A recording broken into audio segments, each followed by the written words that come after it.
morning, everyone, and welcome. It's so nice to see so many faces. Like, there's some people that I've not met before, and then just old friends, and we're really, really grateful that you could join us. And I know some people it's really last minute. We changed this to a by donation event, I think about a week ago, 2 weeks ago, because we've felt really inspired recently with wanting to get this message out more. Like, this year has shown us so much about life, and we've been so grateful for the understanding that we have, because we've seen people who have really, really struggled through this, and we've just felt like if anyone wanted to join, we wanted them to be part of this, because we have seen the benefit in our own life and in people around us. So yeah, thank you for joining. I think we've kind of said this morning is a bit of an introduction to the three principles for people who are newer, and an introduction to ourselves, because we're not sure who's on this call that knows who we are or what we're about. So we'll do a little bit of an introduction. And if people have questions or comments throughout, please just chip in. We really want it to be interactive. We've given titles to some of the sections of the talk, but it really is like a rough itinerary. And if it seems that the conversation's going in a different direction, then we're more than happy with that. Like, we know that there isn't like a blueprint for it. And there really isn't any like questions that are stupid, or some people are like, oh, I wanted to ask a question, but I thought it was a stupid question. There isn't any. So please do ask questions. And if you didn't want it to be over the video, you can just type it in privately to us and we can address it. Anything you wanted to? No, not at this moment. Just, can everybody hear us okay? Are we coming through loud and clear? Cool, that's cool. Because we have got another microphone as well, if that helps. So yeah, so this morning, this is a 3-day online retreat. Usually we like to do our retreats in person. We like to have a proper retreat. We generally do it in Grasmere. For anybody who knows the Lake District, we have a place in Grasmere that we do it, and then people can come and we can sit down together. But obviously, with what's going on at the moment, that's not possible. But in the future, we will be looking to get those things restarted. So keep an eye out for those, because those are really fun. We really, really enjoy doing those. But our last couple of retreats we've done have been online, and they've been really successful. So it's not necessarily the case that in person is better in terms of what we can gain from it. I know myself,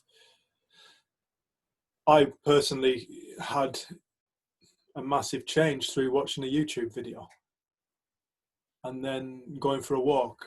It wasn't the YouTube video that actually created the change within my life. It was something that took place within me. But the screen and the speakers were enough to set a ball in motion that allowed my mind to then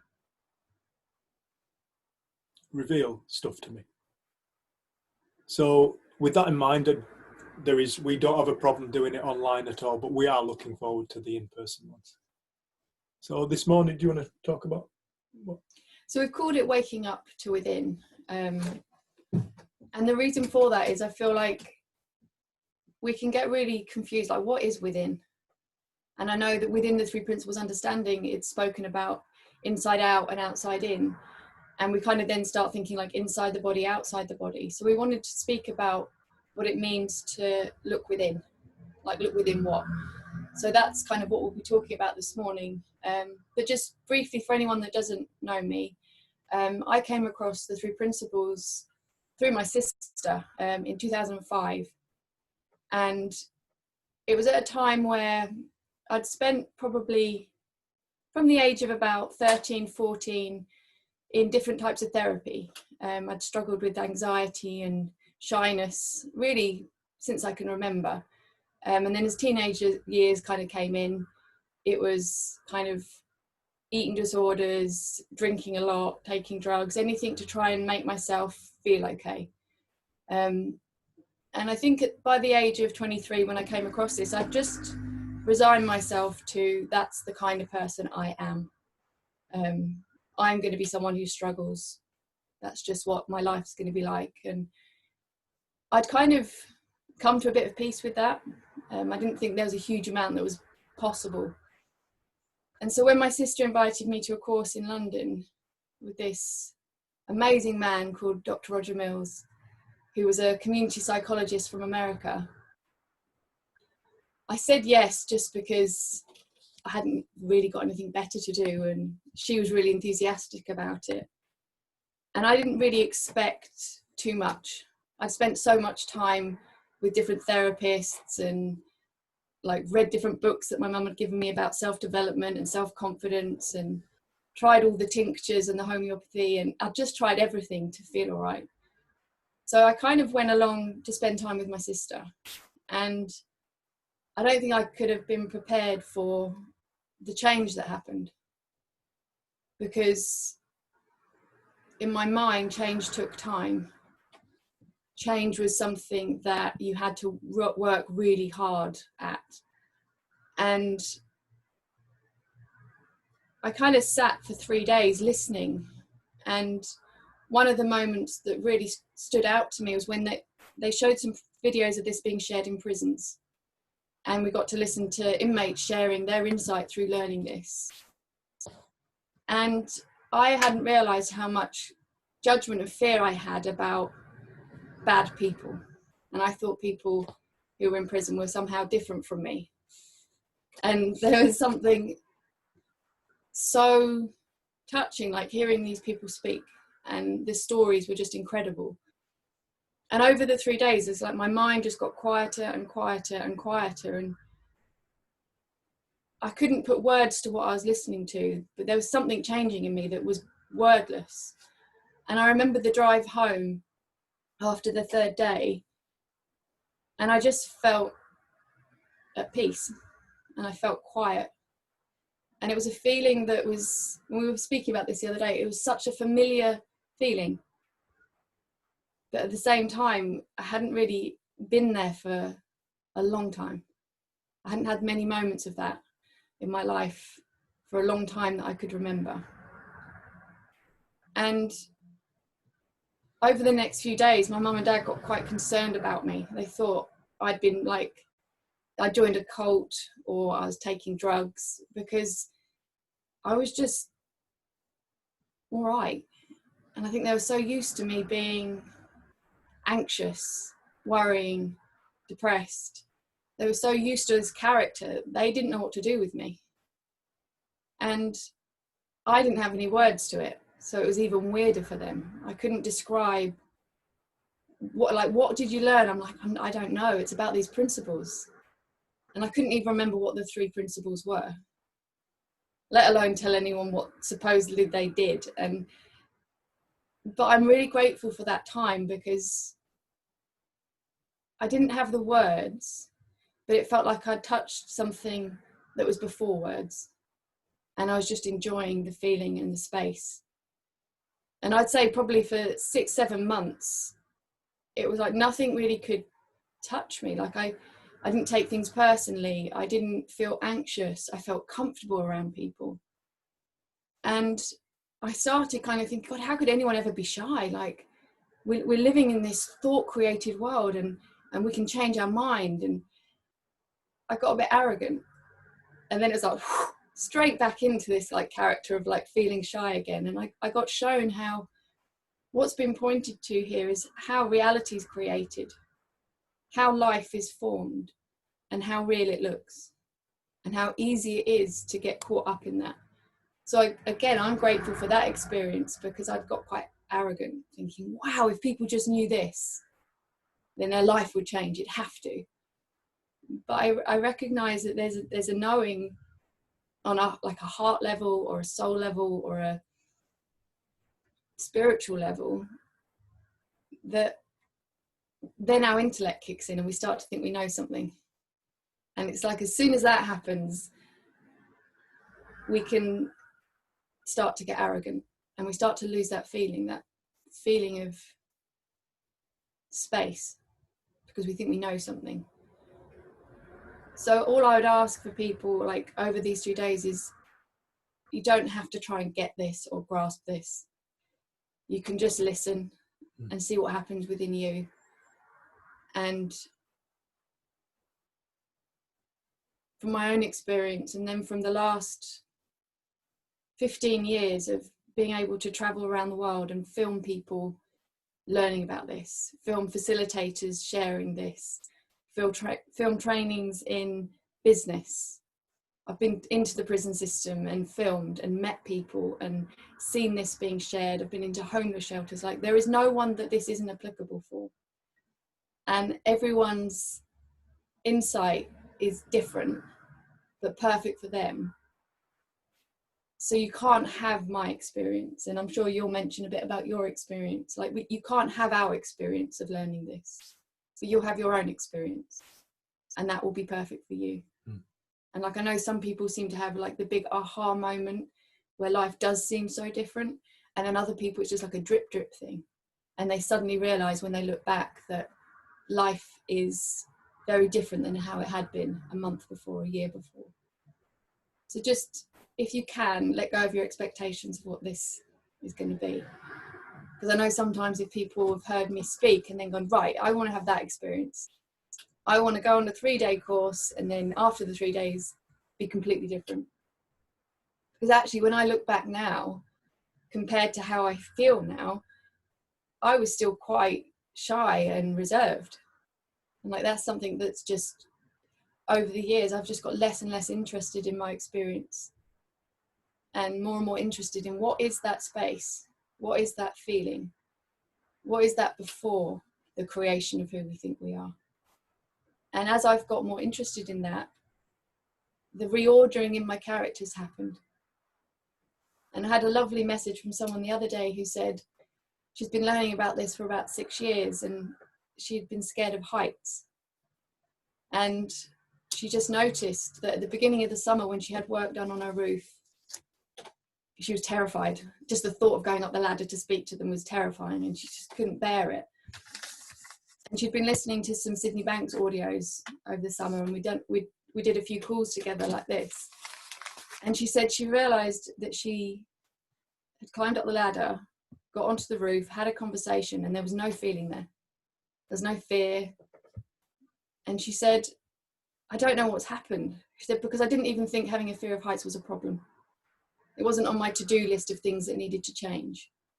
But something shifted in me where I'm no longer afraid of heights. And I was like, wow, what an incredible thing. But we target certain areas of our character, and we want to learn these principles to make that part of our character not there anymore, or to improve it. And the more attention we give it, the more it seems like it's an issue or a thing. So I think it's quite telling that it will be in the moments and the parts of us that we didn't even have targeted as an issue or a problem, that they start to change through understanding this. But we're so used to having a problem and then focusing our attention on it to fix it. Whereas this is very different from that. It's starting to learn about the fundamentals or the foundations of experience. What's universal? It's not personal. It's not about us. It's about what's universal. And when we look there, what happens to our characters is they I can't think of another way of saying it, they reorder. We take it less seriously. Like, I can still feel shy. I can still feel insecure. Like, this isn't in any way an anesthetic to life. This isn't right, learn this, and then you don't have to have feelings you don't like. It's learn this, understand what feelings are, and your life will become very different. Your relationship to experience will change. So, yeah, for anyone who is new to this and has any questions, please ask. Because over the 3 days, we will be talking about the principles. But we can give you definitions now, but it doesn't really do anything. I think we will, just Yeah. just because it does play on people's minds, and by the end of the day, they go, "You haven't spoken about the principles." All right, okay. We have, and I think one of the first things to understand is the principles are just a metaphor. Okay, all words that are spoken, they're just guides. They're guides, that words that make sense to us. And if the word doesn't make sense to you, use your own. Doesn't matter. It's not in any of these words. But I really want to reiterate Jen's point about it can be really easy for us to go in search of what we think we're looking for. It can be really easy for us to go in search of what we think we're looking for. I want to learn something about this, and it's going to look like this. It's going to look like this. I'll know it when I see it because it's going to look like this. That's a trap. That's a concept. That's a belief. And what we really want to help guide people past today's concepts and beliefs over the next 3 days, should I say. We do this over 3 days. We do our retreats over 3 days, and we do intensives over 4. And it's to give people time to quieten down. If anybody can make it for the 3 days, please do. Day 1, we generally find people's minds are so busy. They're running around.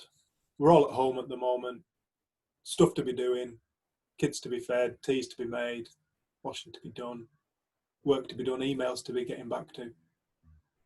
But if we can, over this 3 days, please try and use it like a retreat. Just for 3 days, where rather than preoccupying our mind with the everyday nonsense that we generally preoccupy ourselves with, excuse me, we can just take the time just to be still. It's not essential, but we generally do find it is more beneficial.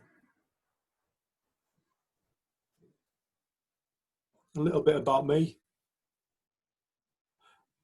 I'm not an expert. Neither Jen nor I see ourselves as experts in this.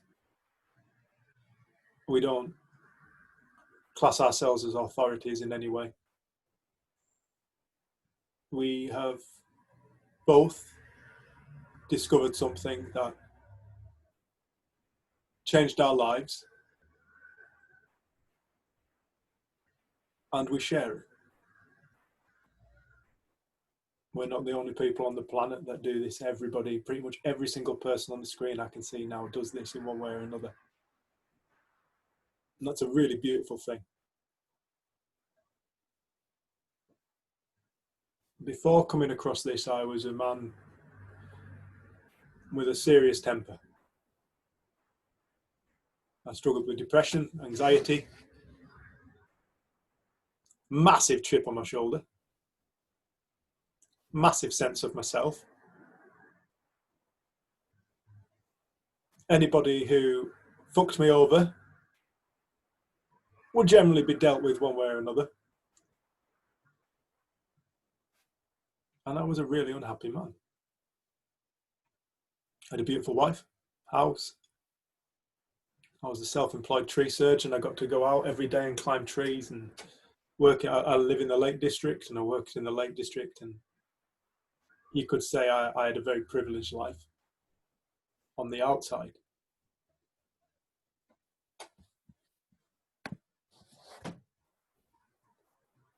But my experience of life on the inside was a very different kettle of fish, and it was something that I saw psychologists and psychiatrists for, and doctors, each well-meaning and kind. I didn't come across a single one that I didn't actually like. Some of them were some of the most beautiful people, but I could see that they were hurting as much as what I was.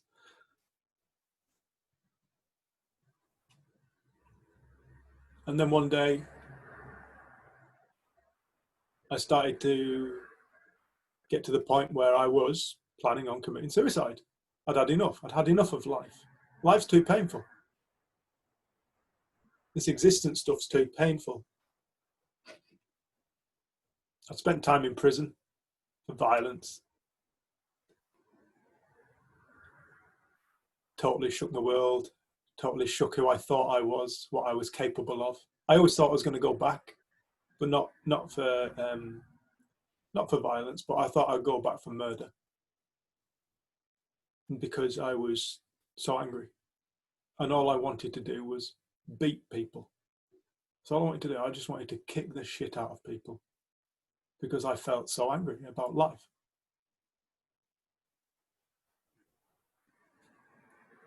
And then one day I split up with my wife. We split up. I had an affair, and I ended up my life went into free fall. And it was from this free fall where everything broke down. My relationship with my family, friends, myself. And it was from this space of breaking down that new started to emerge. What looked like the biggest catastrophe in life, ultimately for Dave, turned out to be the biggest blessing. I had a couple of experiences which I can't explain. I can throw words at them. But it wasn't so much the experience. Sometimes I think it's not really worth talking about the experience, because then what happens is we conjure up ideas of what it looks like in our mind and we go in search of it. And you can't find it. You cannot find it. You cannot think your way to beyond the ego. Because if you really look at it logically, what you have is you have an ego going in search of beyond itself, which is an impossible task. It's a dog chasing its tail. But all I had to do was, I didn't know this at the time, but I just had to listen. When we're talking, don't listen to us for information. Listen to us for yourself. You won't find the information you are truly looking for by listening to words and writing down what we say. It's not in that. I promise you, I promise you, I promise you. If it was in that, we would just write it down and we'd send it to you. But it really isn't about that. The lady who introduced me, she's not on at the moment actually, a lady called Sue. She introduced me to the principles. There was a time when I used to do a lot of mountain running, fell running, and I was up in the west coast of Scotland, a spot called Torridon. Long story short, got into a big fight up there, which I was very capable of doing. I could get into a fight anywhere. I managed to get into a fight in a spot called Shieldaig, which is a population of about 4. Pretty much fought with every single one of them. We shut down a pub. Police came. I was like, fuck this, I'm going home. Picked up my rucksack and I set off walking home to the Lake District from the northwest coast of Scotland at 11 o'clock at night, absolutely hammered. But it was on that walk home when I discovered something about life.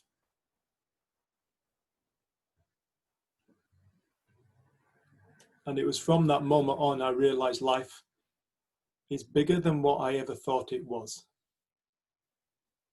It's bigger than the reality I see now. It's bigger than the reality that we encounter, that we call our life. It's bigger.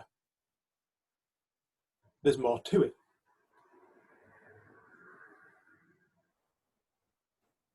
You don't see this with the everyday senses. None of us do. None of us see this with the everyday senses. That's why we get bewildered and bemused by life.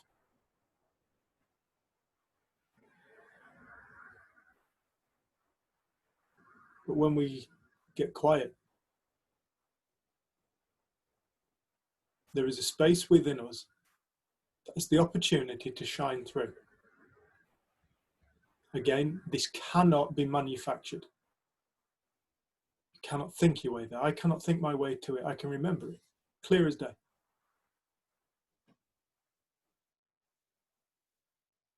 And it was from that moment on where what I call miracles started to take place. I could ask for things and they would come into the world, and life started to change. It didn't relieve my stress all at once.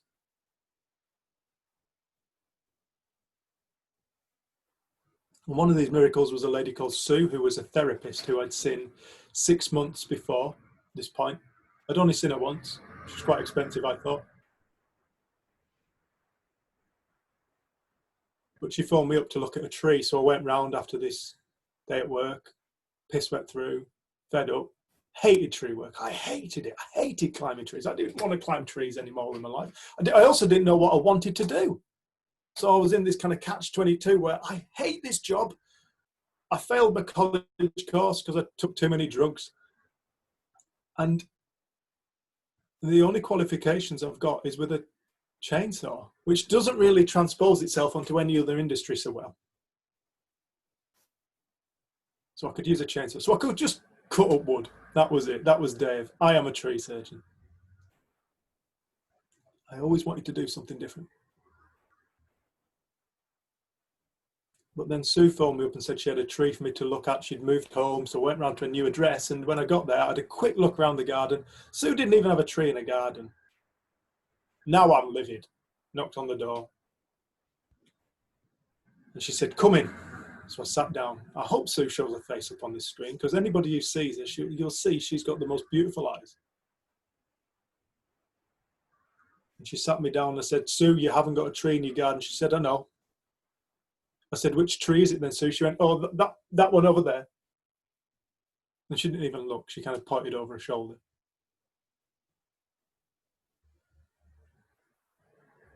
And she said, if I told you why I had to get you here, you wouldn't have come, would you? I said, what do you mean? She said, if I told you why I had to get you here, you wouldn't have come, would you? I said, I don't know, Sue. Why have you got me here? She said, because I've been told I need to teach you something. I was like, who's told you what? Who said what? Who's told you you need to? Who's been talking about me behind my back? And she just went, the universe. I was like, oh, for fuck's sake. What is this? Sue was looking me right in the eye. And she's got the biggest, bluest eyes you've ever seen. She's 74 now, I think. And I could see a sincerity in her face.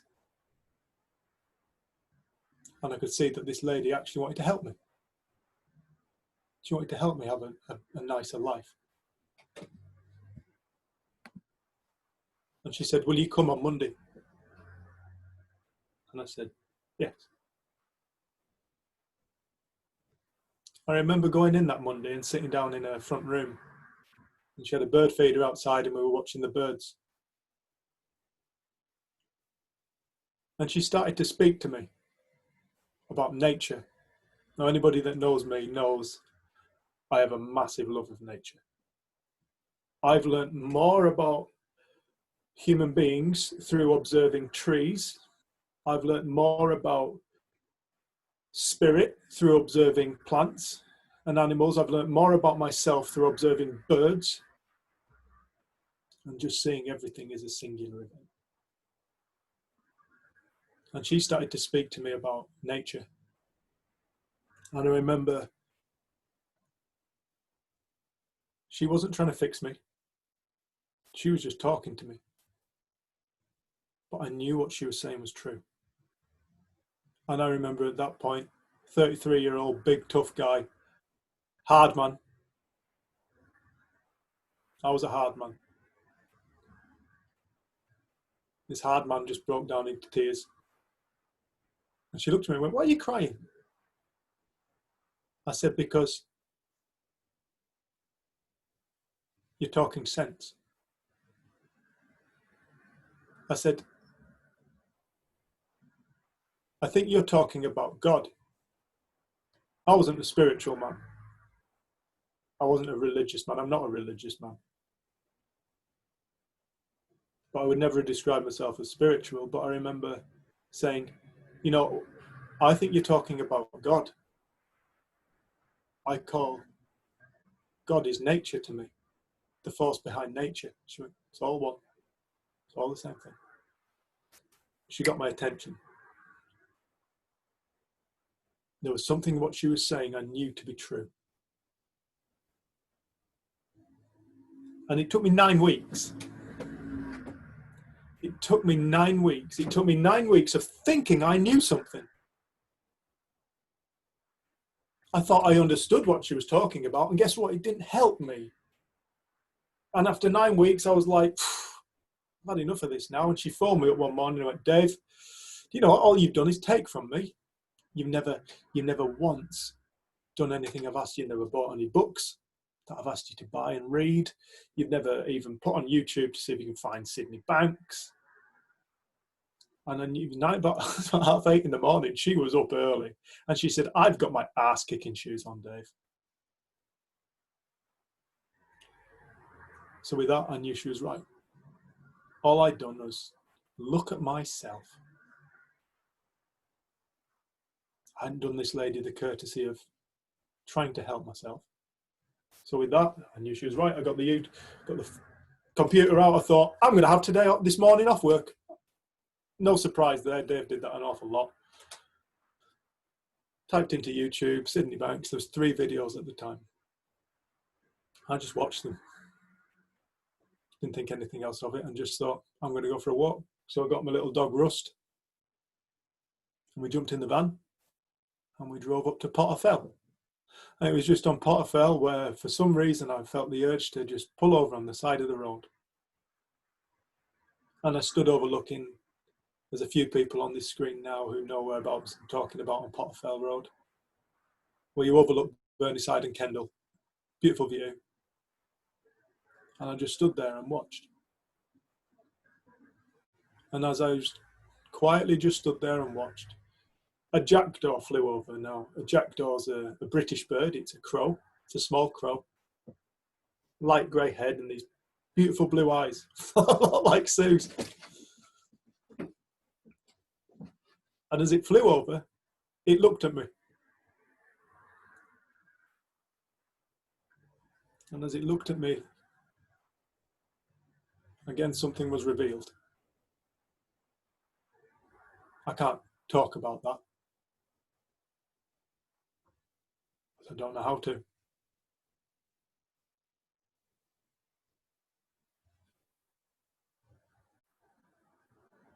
But it brought with it understanding of life.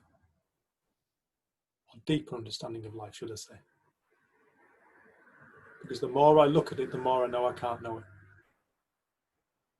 It's too big. It can't be grasped. So to try and put words to what happened, I remember Sydney Banks spoke about 3 principles. And we'll get this out of the way now. Not for any other reason than they're words. But they're useful words. The words we're all familiar with, which is a bit of a problem because the moment we're familiar with it, we think we know it. And I just want to set out from the beginning, you cannot know any of these.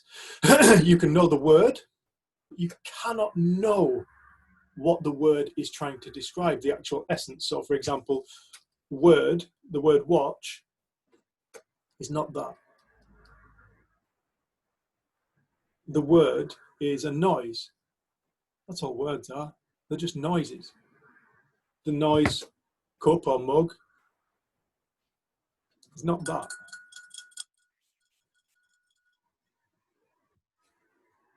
Sid spoke about these words. He spoke about these were universal. Universal meaning all-encompassing. Universe. Uni. One. One verse. Universal. He spoke about universal mind, which he described as the space from which everything comes. We sit in this world of form. We live in this world of form. We live in this universe of form. But it comes from somewhere. And this somewhere is the source of all things. In religion, they call it God, they call it Buddha, they call it Allah, Jehovah, Tao, Hashem. Native Americans call it the Great Spirit. In science, they call it the quantum field. Source. Sid used the word mind. Universal mind. The mind of all minds. And he spoke of a universal consciousness, which is still this mind. The consciousness of all things. Consciousness. The light of life. The light in the Bible. The light. The illuminating experience that we call light. The stuff that ultimately illuminates reality.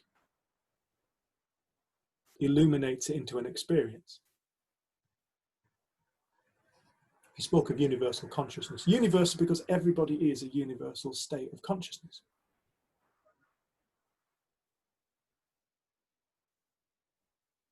And thought, universal thought.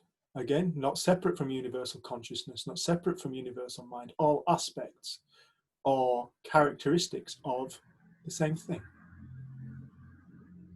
One thing taking place. Thought. The creative force of reality. So to go back to the jackdaw, in that moment of seeing the jackdaw, the only way I can really kind of, after the fact, put words to it was that I realised that what I'd listened to Sydney Banks talk about applied as much to the jackdaw as it did to me. The jackdaw, when it glanced at me, was conscious, it was aware, it was experiencing reality. The crow was experiencing reality. And because it did not recognize, and it recognized the fact it didn't recognize me on its everyday flight path, it looked and was like, "What are you?" Oh, carried on. Just got on with its day. I have no idea where that crow is, if it's still alive, I don't know. It wasn't about the crow.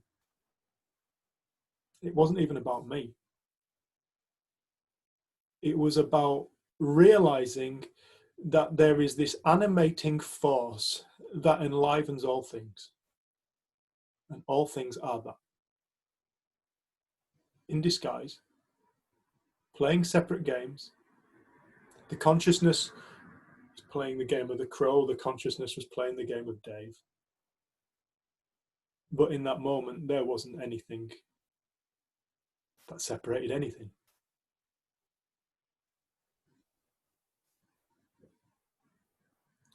And it was from that moment onwards where I realized I'd lived my life in so much fear. Again, this is after the fact. It wasn't in the moment. It was, should I say, it was after the fact. I realized I'd lived my life in so much fear because my hard man died. I stopped being a hard man. I realized the reason why I was a hard man, the reason why I was a tough guy and I went around intimidating people and throwing my weight around and scaring the shit out of people was because I was scared. I was scared of life. I was scared of people. I was scared of men.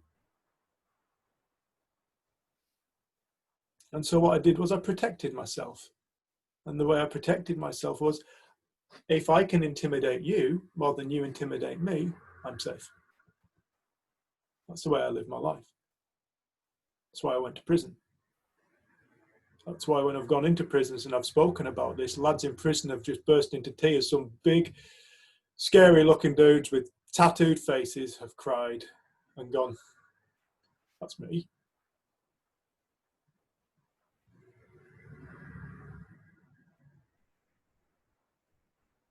remember sitting down with Jen and going, what was there when you first realized what you realized about life? And Jen said, I realized there's nothing to be afraid of. I said, yeah, me too. There's nothing to be afraid of in life. Fear is created from what we will talk about. We will talk about this. We'll break this down. Fear is created from the illusion of our reality.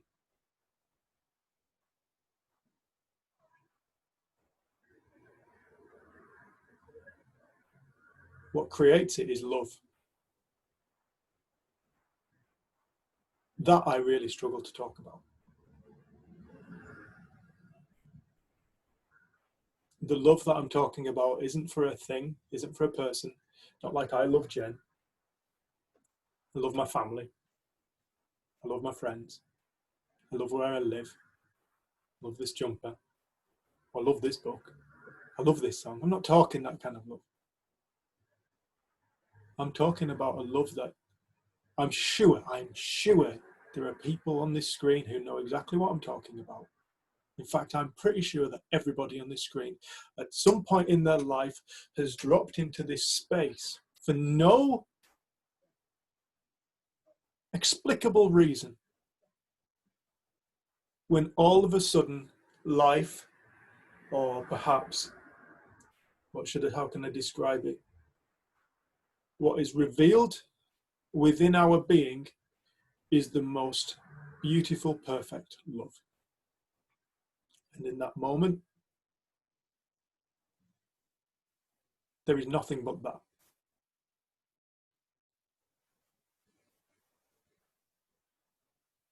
I often say that I'll probably refer to the Bible from time to time. I'm not talking about any religion. Please don't. If you have religious kind of religion phobia, that's cool. But I'm not talking about religion. I don't think Jesus Christ was talking religion. In fact, I know he wasn't. Buddha wasn't talking religion. They were talking about what is life. If we really want to start to live easier lives, we have to come to know it. Very few people question the question, what is life?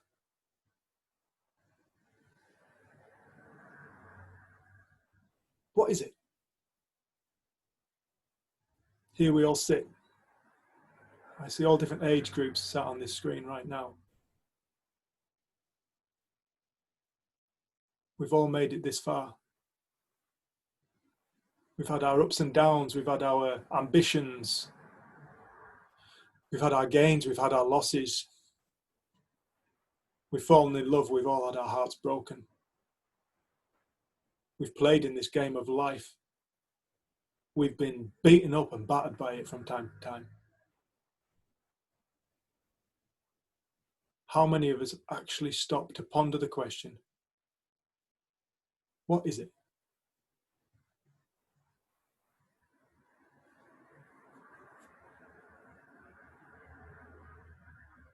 There's a beautiful thing about consciousness. Wherever you focus it, experience is manifest.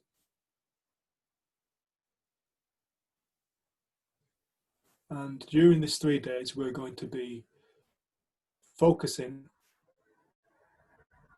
our attention, our consciousness, our spirit, our light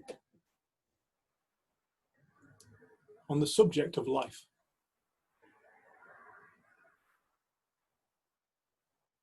It can be really tempting for us to assume that life is out there. What's life? Well, it's life's work. Life's rain. No, it's not. Life's cloudy today. Life's hard. Life's college work. Life's addiction. Life's this, life's that. start seeing the characteristics, the form that this life is taking. I'm not talking about the form. I'm talking about where does it come from? There's a saying by Jesus, and he said, "But if you do not know yourself, you will dwell in poverty.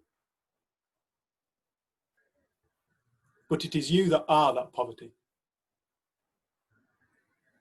And that to me is one of the most true sayings for my life before I started to gain any sense of what hopefully we can talk about over this next 3 days. I dwelt in an awful lot of poverty. My life was not full of richness and vitality and vibrancy and excitement, and I didn't truly live. I just existed.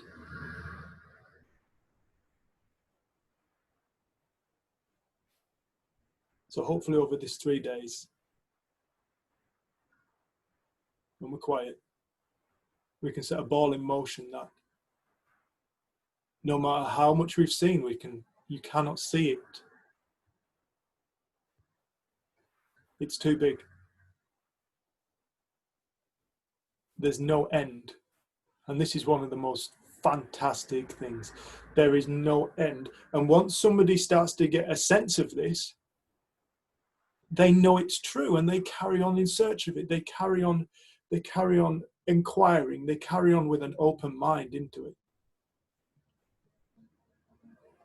And that means that life is a never-ending opportunity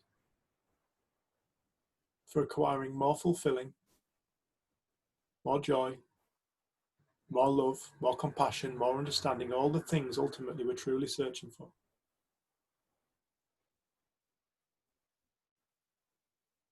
I can't think of a more beautiful thing.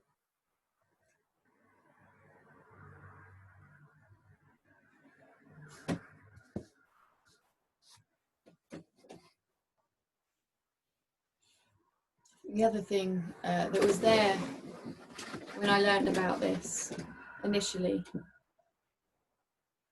was the realization that I wasn't broken and nor was anyone else. And the way that Roger Mills described that, and he called it, was innate health. And that wholeness, that innate health, can get covered over by belief and idea.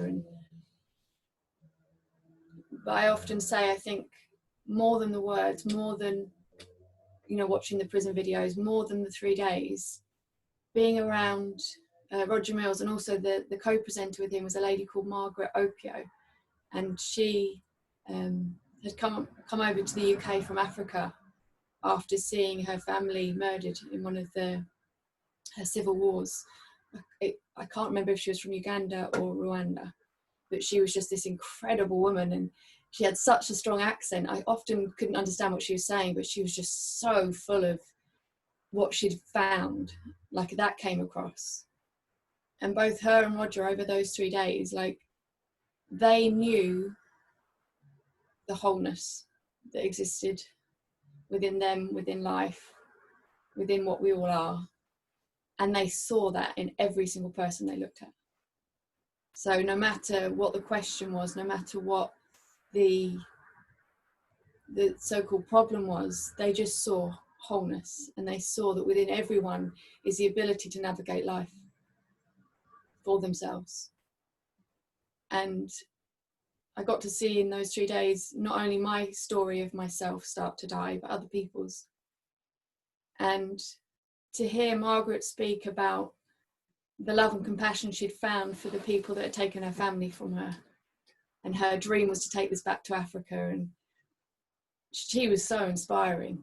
And I don't even know where she is today. I'd love to know where she's taken this, because she started an organisation, but it was that absolute faith and knowing that people were okay. And I think I'd spent so much of my life not feeling okay and looking out into the world and not seeing an okay world. I saw a world full of awful things, but I didn't realize that where I put my attention, my experience would show up. So considering I've spent 10 years in therapy looking at everything that was wrong with me, it made sense on this course, like, no wonder you feel shit. Like, that's all you've done. You've focused on yourself and how you feel and what's wrong with you. And what was presented in those days was, that's not the direction if you want a happy life.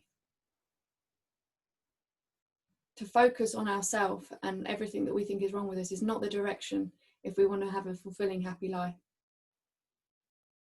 And so often it can seem like, I just need to sort myself out and then I'll have a happy life. I just need to get over this event. I just need to not be like this.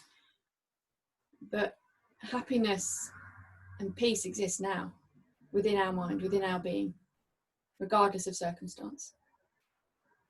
And it can be so easy to forget that. And I think, again, this year has been such an incredible learning for so many people, because there's times when I've spoken to people and all they could speak about is what's happening in the news and how worried they are. And then there's other people who I've spoken to and all they can think about is their food. And someone that we've spoken to, I think Leanne's on the call. We did a great call with Leanne and her daughter, Jessie, and we've put it out as a video because Jessie speaks about her experience of learning this. And you can see that wherever we put our attention, that is what is brought to life. And in this world where so many people seem to be going crazy with the virus, for Jessie, it was food, it was the exercise, that's all she could see. And I think that's been the incredible blessing in our life, to speak to people all around the world with all different experiences. And we're all living on this one planet, but we're all living in these separate realities. And whatever is important to us, whatever we focus on, will be our reality. And none of them are the truth. I think that was the thing, again, that struck me on my first 3 days. Like, the reality I created looked and felt real. It looked true. I was what I was because I felt it. And to have someone describe this power of thought and consciousness bringing to life an experience as if it's real, but actually it's not. I'd never questioned my reality. I'd never questioned what life was. I'd never questioned experience. I'd always focus my attention on, I need to make myself better. I need to figure out what happened to make me so messed up. That had been my focus. And the focus of this understanding is the opposite. This isn't about fixing anything. This is a recognition of what's already true. Like, every single person sat here as part of this retreat is already sat with everything that they need and will ever need. And this feeling of separation, or I'm different, or it might be true for you but it's not true for me, all of that is just a thought. And one of my favourite Sid quotes is, he said, every single moment, all of us are one thought away from happiness and one thought away from sadness. And we would have all experienced that when we've just been having like the best day, and then a thought drops in and then suddenly it's the worst day, or the other way around. Like, we get to start to notice something about experience maybe we haven't noticed before. How transitory it is, how impermanent it is. And I think for both of us to have gone through the experience of the mental health system and therapists, and like Dave said, I met so many incredible people, so many kind people that sat with me and spent time with me trying to help me. But the freedom found through being reintroduced to the part of us that is the best teacher, guide, therapist, anything we need, like, and it's within. Like, we don't need to study ourselves. We don't need to memorize books. And like, we've been reading a book recently which I've loved. I couldn't quote anything from it, but there's a feeling that's starting to come alive in me as I'm reading it. And just to know that anything that we're saying is our best attempt to describe and point and direct you to within yourself, because within you are the answers you need for your life. And it can sound too simple.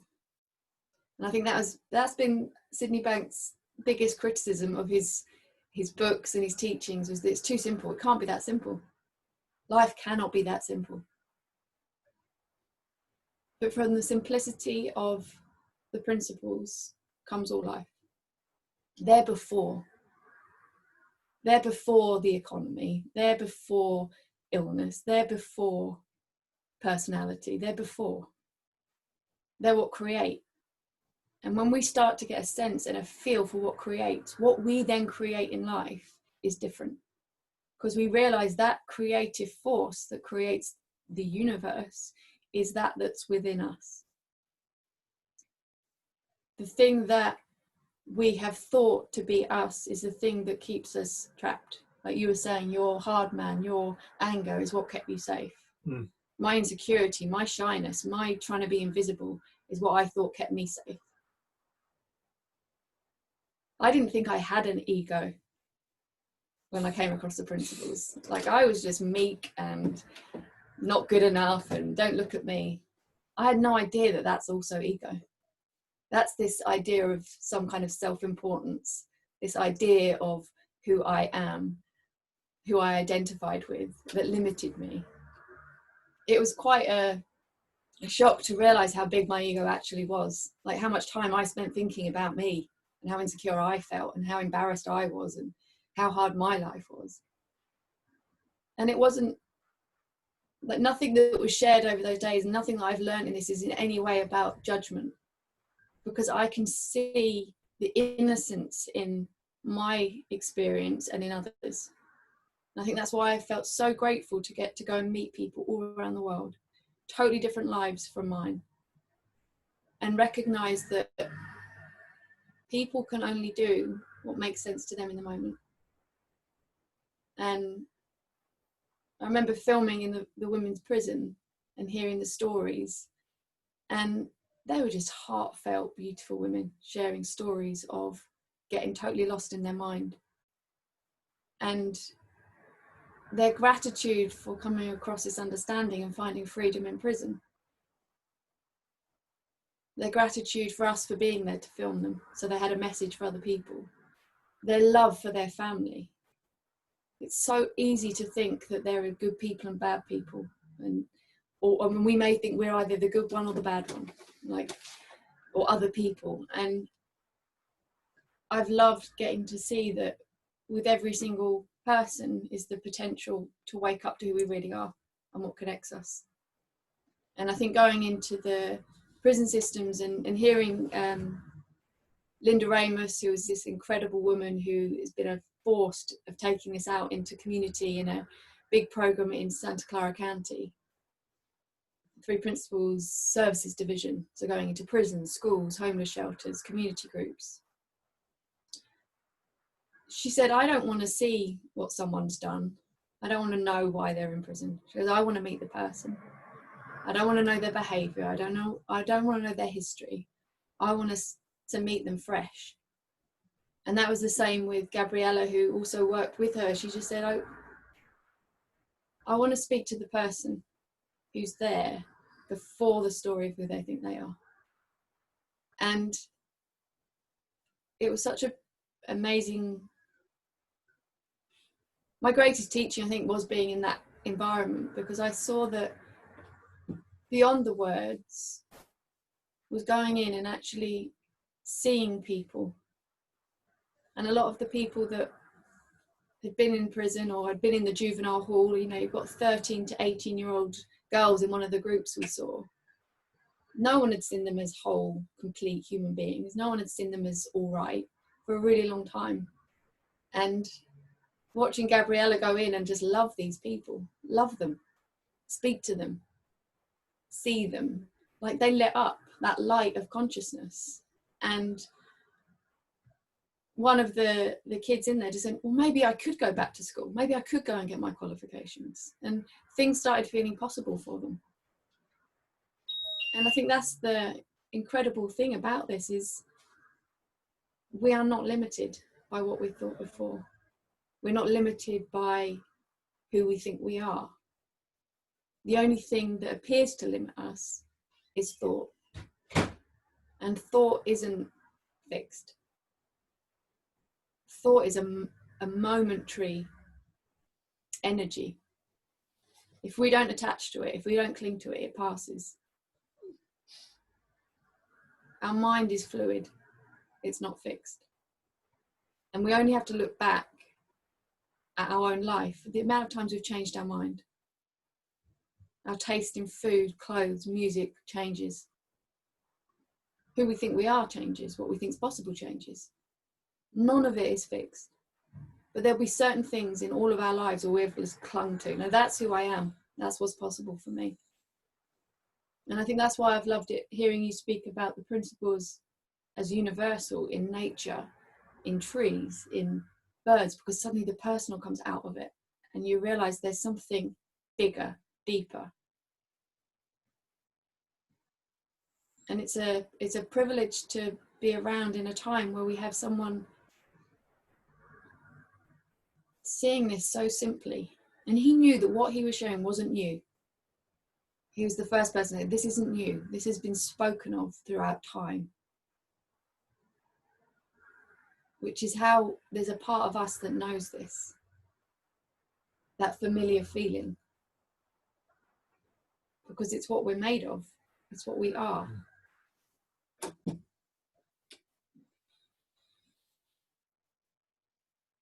Yeah, I was a tree surgeon for 17 years. I became a tree surgeon after I went to prison, and I just failed my college course. I was a hard man. I went to the gym a lot. I was built like a tank.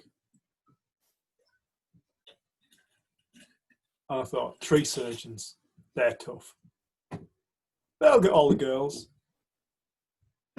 They'll earn some good money. I'm going to do that. So I did. I was crap to begin with. Really humbling. Dave, you are soft as shite. You really are. Like, the lads were working away and I was tired.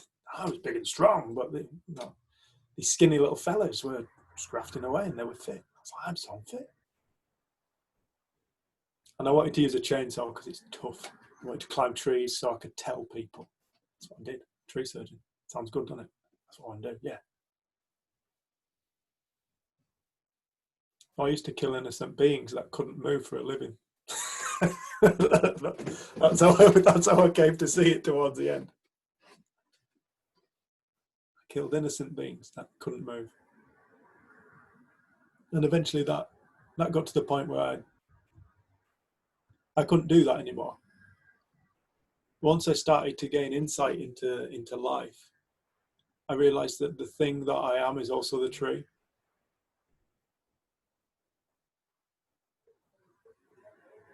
I don't know if anybody's ever walked through a woodland and looked up. I mean, like, really noticed.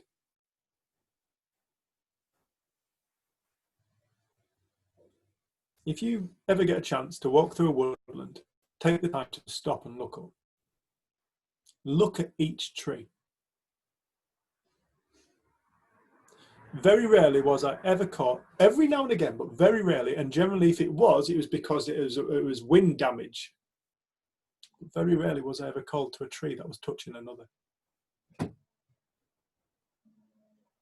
You know, we tend to look at nature as we separate ourselves from nature, humanity.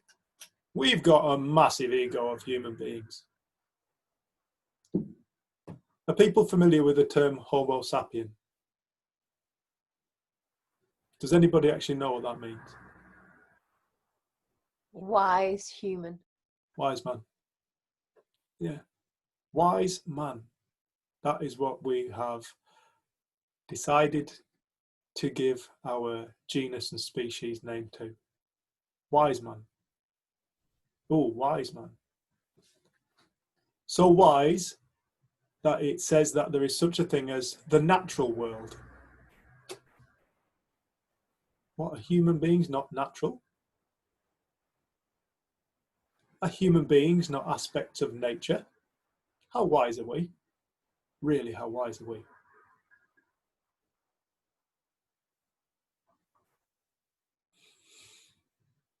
Have you ever take the time to really, there's a quote by Buddha. I'm probably going to completely get this wrong, so I'm just going to make it up. So it sounds like what I wanted to say, but it went roughly along these lines. If you can notice, what was it about flower? Beauty. The beauty. In every flower. In every flower. Find peace. Something like that. I can't remember. I've taken a picture of it. It was something about Buddha. Buddha, when we went to Nepal, Buddha spoke about, there was a little plaque and it said something like along the lines of, if you can see the beauty in a single flower, you will start to find life, or something like that. You know, human beings think they're not nature, as though they've come from some other planet, descended upon this planet, as opposed to emerged from it like all the other beings. If you really, down to the scientific level, if you really kind of take a human being apart, you will find that everything that we're made of, you can find in a field. Water, calcium, iron, phosphorus, magnesium. We're literally built of the chemical formula of the planet. Same as the trees, same as the birds.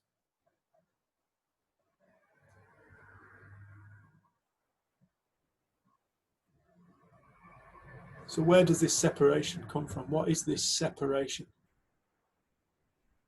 It's a lostness. It's a lostness that exists within humanity. We're swimming in knowledge, drowning in knowledge. Never before has humanity faced a time like it faces right in this present moment, where we have literally, for the first time in human history, got access to everybody's thoughts. Social media, news, books, magazines, WhatsApp, Telegram, Facebook, YouTube. And you've got the algorithm that goes along with it. Where if you type in something you're interested in, it'll bring you more, bring you more, bring you more. If you're interested in, I don't call them conspiracy theories because I don't know. I call them alternative points of view. If you're interested in alternative points of view and type it in, your algorithm will bring you more on the computer. And then it gets to the point where you think you know something because you've got all this information. And you think you know something. And what does that do? The moment you think you know something about what's going on, it creates a separation between you and the other person who thinks differently.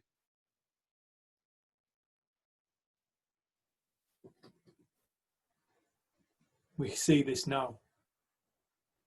With this coronavirus, I've got friends who are like, they have very strong alternative points of view to the mainstream. And I've got friends who've got very strong opinions that the mainstream is correct. And the right cannot listen to the left, and the left cannot listen to the right. Each think they're correct.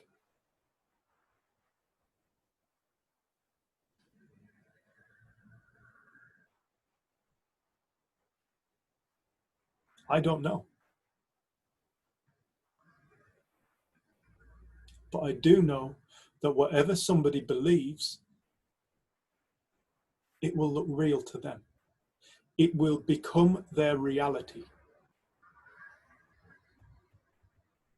How I believe the world appears is my reality. If I believe there is evil, I will see it. If I believe there are bad people in this world, I will see that. For example, I used to be racist until I saw the nonsensical nature of racism. And when I saw a certain aspect of society, all my thoughts kicked in, my beliefs kicked in, and it looked real. I couldn't help it. It looked real. And because I had no understanding, because I did not know myself, I dwelt in poverty. I dwelt in fear, and I dwelt in pain, and I dwelt in judgment, and I dwelt in separation, hatred.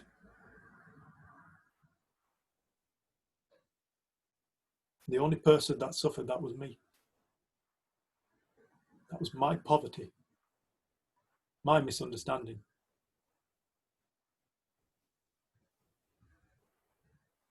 But if you ever go for a walk through a woodland, look up. Notice how each tree, if you ever look at a woodland, a natural woodland that's not been tampered with, that's not been managed, you look at a natural woodland and it's shaped like that.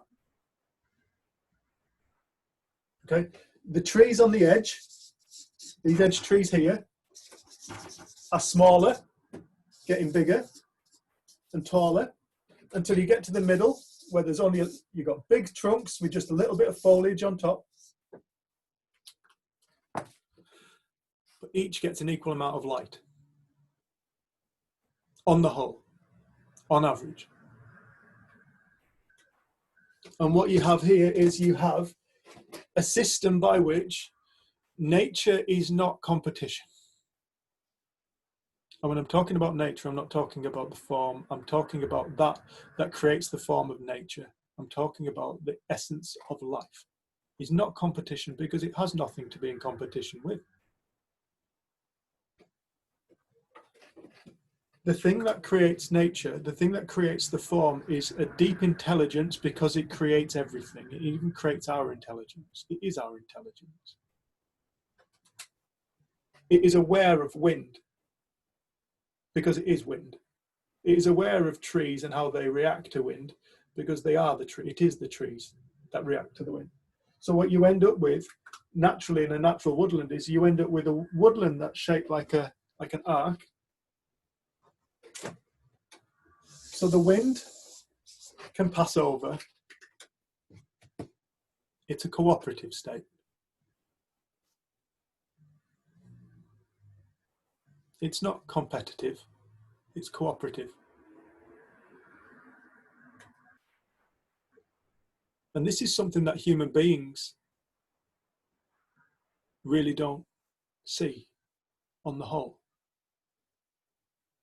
We are brought up with the notion of competition. Nature is all competition. You could say, well, is it competition to the rabbit? Is it cooperation to the rabbit that's been chased by a fox? No, the rabbit will probably be experiencing a great deal of fear. But the fact that there is more rabbits than foxes is a cooperative state within nature. The fact that there is more grass than rabbits means that everything gets to flow and work together as a singular cooperative state. But human beings, we have separated ourselves from this knowledge, and we've gone along with egoic concepts that life's all competition. So what do human beings do? They pitch themselves at one another, they climb over one another, they blow each other up, they shoot each other, they kill each other, they screw each other over. And then they wonder why there is this state of being within humanity now which is deeply suffering.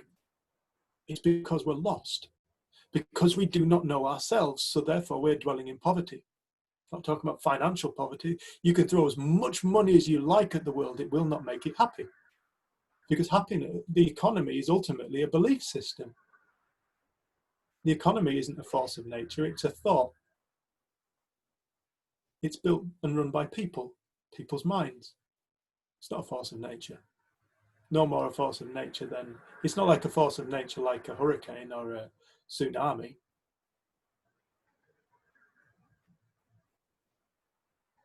And we've got ourselves lost. We've got bamboozled and distracted by reality. We've got lost in reality without asking the fundamental question, what is this reality? What is it? We've become hardened with our sciences, a science that completely negates spirit. Because we think we know something, because we think we can prove something, we think we know it. I was speaking to a friend yesterday who she wants to study some sciences. And she was worried that this understanding would affect her, like contradict the science. No, this is the essence of science. All science is a study of source, if you want to call it source. All science is a study of mind. All science is a study of creation. All science is a study of God.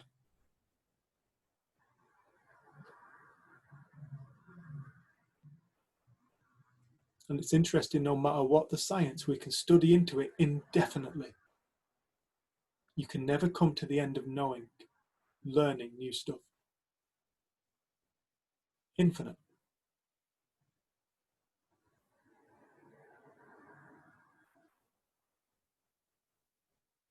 But in order to come to know ourselves, I'm not talking about Dave and Jen or Ema, I'm not talking about Sabia or Leanne. I'm not talking about the character, the name, the things we identify with. Who's Dave? Well, Dave's he's an ex-tree surgeon. He's somebody who teaches stuff about life and shares stuff about life. He's a man, lives in the Lake District. He's 41. I'm not talking about that. That's a story. That's a story of ideas that I carry around with myself. They're the things that I've done.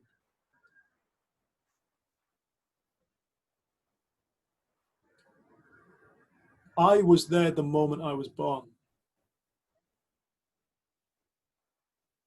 We were all there the moment we were born.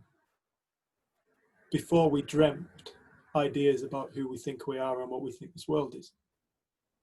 There we were. Before we know. Before we knew. Before we conceptualized. Before right and wrong. Before good and bad. Those are all concepts of mankind's mind, individual minds.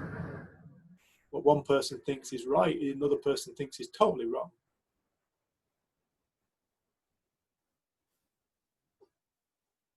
But what you do have is a state of consciousness that is a thought state. What you do have when the moment you were born is an experience, a reality. That's why Jesus said to enter the kingdom. He also said this kingdom is both inside of you and outside of you. It is all things. To enter the kingdom, you must become like a child. That's written, that was spoken about. I remember hearing that in church when I used to sing in the church choir. I was on Songs of Praise, you know. It's a shite claim to fame, but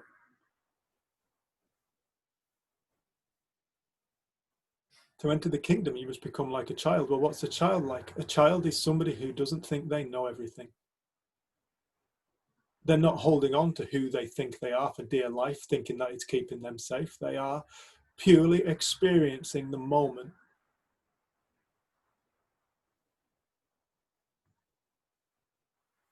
They're just experiencing life, not trying to dominate it, not trying to control it, not trying to chase away feelings, not trying to chase away concepts and ideas that their minds have dreamt up or what they've heard, not holding on to things.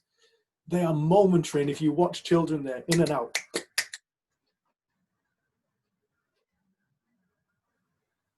Just living. And as we get older, we go to school, we get taught that life's a serious thing. Life's serious. Life, friggin' hell, it's serious. Do you know what?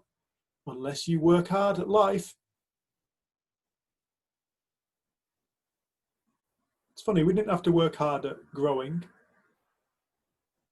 We didn't have to work hard at using the eyes or the senses. We don't have to work hard at beating the heart. Life doesn't care. Life's just living. Life's the child. Where we get stuck is we start to identify with beliefs that we develop throughout time. We start to identify with ideas that we like and that we dislike. And this becomes what's called the ego. In the Garden of Eden, it's the tree of knowledge. The original sin was the consumption of the fruit of knowledge. The consumption of the fruit of the tree of knowledge. Instantly cast from paradise. Paradise wasn't a place. Paradise is a space within consciousness. It's a space within our being. It's love. What is love? When we love somebody, when we fall in love, what happens? We feel connected to them. When we fall in love with a piece of music, we feel it, connecting with it. When we fall in love with a place, we feel connected to that place and we feel drawn to it. Love is the unifying field of all things. Fear is the separator.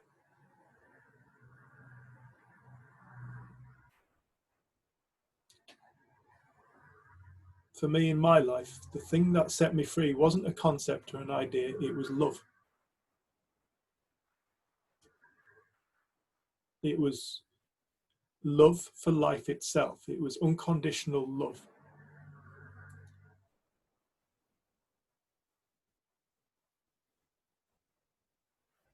And like anybody who realizes anything, where does realization take place? It has to take place within our mind. All realization, all learning takes place within the mind, within consciousness, within thought. People who realize God, where does that take place? It takes place from within their being, and sooner or later people come to wake up and realize, oh, I am that creator. I am the creative force of my reality. It's me. Reality is not an external event. If it was an external event, we would all see the same reality. There wouldn't be a single argument on the planet. There'd be no need for war. But because we don't know that, because we're unaware of the nature of reality as a psychological, spiritual, whatever you want to call it, it's an experience, we confuse it with an external world. And so what do? We run around trying to change people in the world, trying to control the world, trying to control people. A never-ending task. Because we've never seen the nature of mind. If somebody wakes up to the nature of mind, they wake up to the nature of reality. If they wake up to the nature of reality, they find God. If they find God, they realize it's not a man.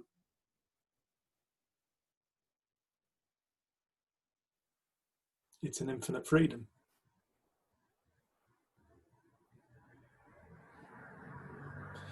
It's 11 o'clock. Let's take a break. We'll come back about 1:15. Come back at 1:15. Thanks, everyone.